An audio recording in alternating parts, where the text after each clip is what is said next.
I've always been obsessed with old video games. There's something about dusty cartridges and forgotten discs that feels different, real, like they carry memories of the people who played them before. That's why, when I found a strange, unmarked cartridge at a flea market, I couldn't resist. The plastic was cracked, the label peeled completely off. All it had was one word carved into the plastic in shaky letters: feed. I thought it was just some weird homebrew game, maybe a creepy knockoff. I popped it into my old console that same night. At first, the screen stayed black. No company logo, no start menu, nothing. I almost gave up, until the static appeared.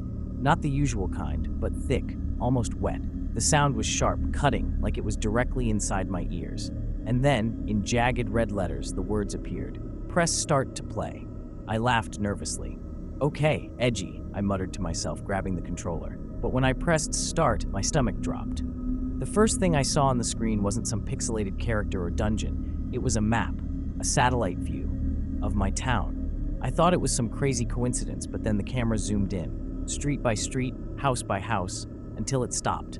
On my building, on my apartment. The game showed my living room, messy couch, coffee table, even the stack of dishes in the sink. I froze. There was no way, no game could do that. But it was right there on the screen. I tried to turn off the console, but the power button didn't respond. The controller vibrated violently in my hands, almost pulsing, like a heartbeat. And then the screen went black. For a moment, I thought it was over. Then words appeared again. Level 1, Sacrifice. The sound that followed wasn't music. It wasn't static. It was breathing. Slow, steady breathing, coming from the speakers. I swear it matched my own. I sat there, frozen, my chest tight. And then the game showed something else. An image of my neighbor walking into his apartment, groceries in hand. The camera followed him inside, lingering on his every move.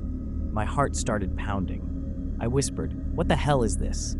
The breathing stopped, and a new line of text appeared, burning red into the screen. Choose, or it will choose for you. That was the first night I realized this wasn't just a game. I didn't sleep that night.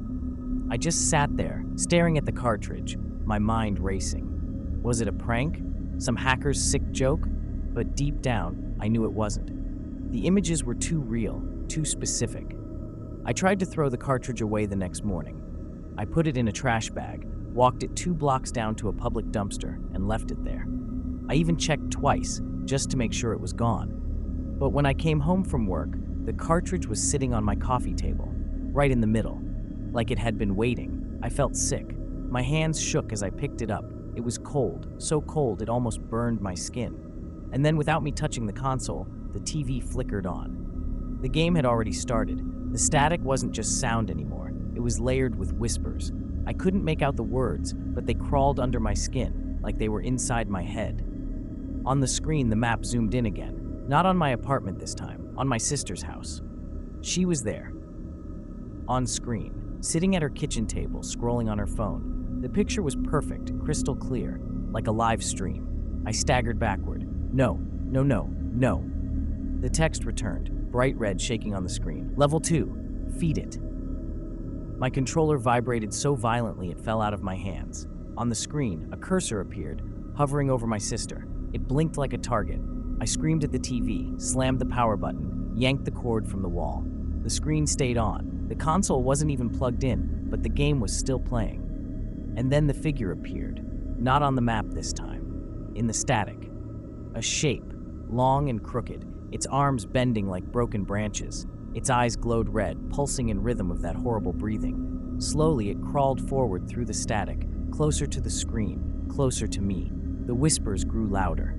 They formed words this time, a voice vibrating through my skull. It must feed.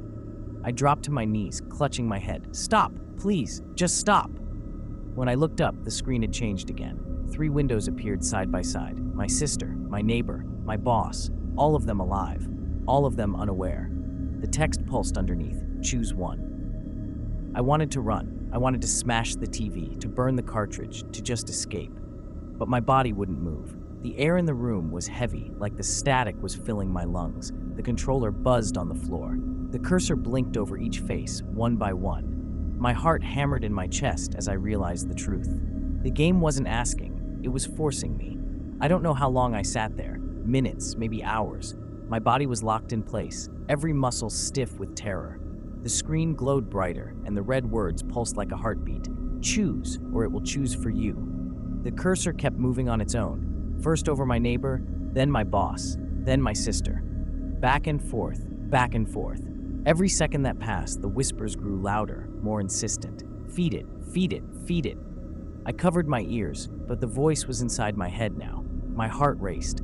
I felt like I was suffocating. And then, against my will, my hand moved. My fingers gripped the controller. I screamed, fighting it, but the controller vibrated so violently it felt alive, like something was pulling the strings of my body. My thumb hovered over the button. On the screen, the cursor stopped on one of the faces. My sister. No, I shouted, tears streaming down my face. Not her! Not her! The voice roared in reply, so loud it rattled the walls. It must feed. My thumb slammed down. The screen flashed white. For a second, there was silence, just my ragged breathing. Then, an image appeared. Not my apartment, not my sister, something else. Her body. Still, unmoving, her eyes wide open. The controller slipped from my hands. I collapsed onto the floor, choking on sobs. The game had done it. No, it had made me do it. My phone buzzed on the table, a notification, a breaking news alert. My sister had been found dead in her home. Authorities suspected a sudden fire. No survivors. The screen flickered again. The words returned, burning into my vision. Level complete. I thought that would be the end. I thought maybe, horrible as it was, it would let me go now. But then, in glowing red letters, a new line appeared. Level 3. Choose again. The faces came back. More this time, my coworkers, old friends, people I hadn't spoken to in years, and at the very end of the row, my own face. The screen pulsed. The whispers rose to a scream. The controller shook across the floor like it was alive, and I realized the truth. The game never ends. Subscribe to